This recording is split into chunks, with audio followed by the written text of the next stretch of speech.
magdala o usa ka IP school.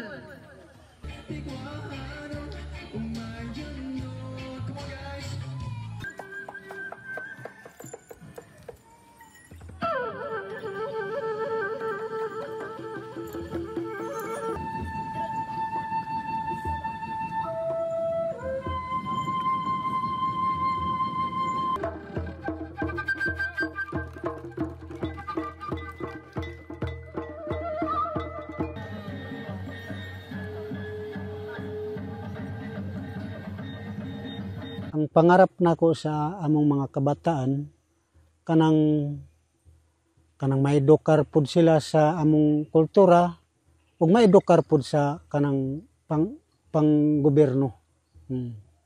Mao na ang pangarap na. Bisita nga nagkalain-lain. Labi na ning akong anakon sa atong tamuan. Paningkamuton ato nga kanang makala. Dili na pud mi gusto sir karong panahon nga ang mga kabataan namo kanang mupabilin sa kanang pareha namo nga inosente pa. Sa amo lang nga kanang respetuon lang ang among mga katong. Inpay mo no kadi nulungon no kapayawi kasong kunaskito suang ko na sika. Di mo amay na naman babasa do mga diwata do mga apota pilahi kay yang koy ika suyang tuon na ikagina yan sabi rin ikadarua doon na di ako mahabayho sampiton ko mga manigaon di ato. It's so beautiful to see how untouched the culture is, and how they try to preserve this culture that is so valuable these days.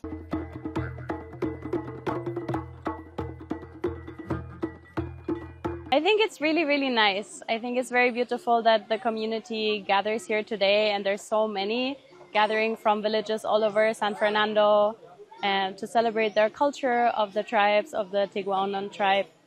And yeah, I think it's very beautiful.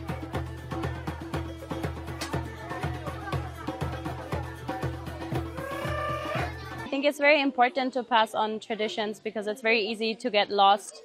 And once they're lost, it's really hard to get them back. So I think it's very beautiful that the elders want to pass it on. And I think it's also important to make it accessible for the youngs and make them interested and show them like it's really cool to have this ancestral heritage and to continue this culture, because so many parts of the world it's not there anymore, and here it is preserved so well.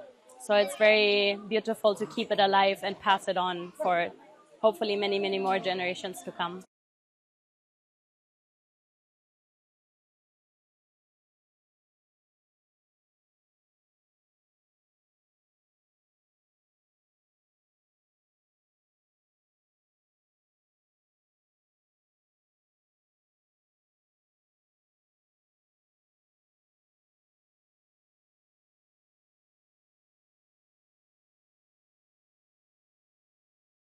Jelajahi cara baru mendapatkan informasi. Download Metro TV Extend sekarang.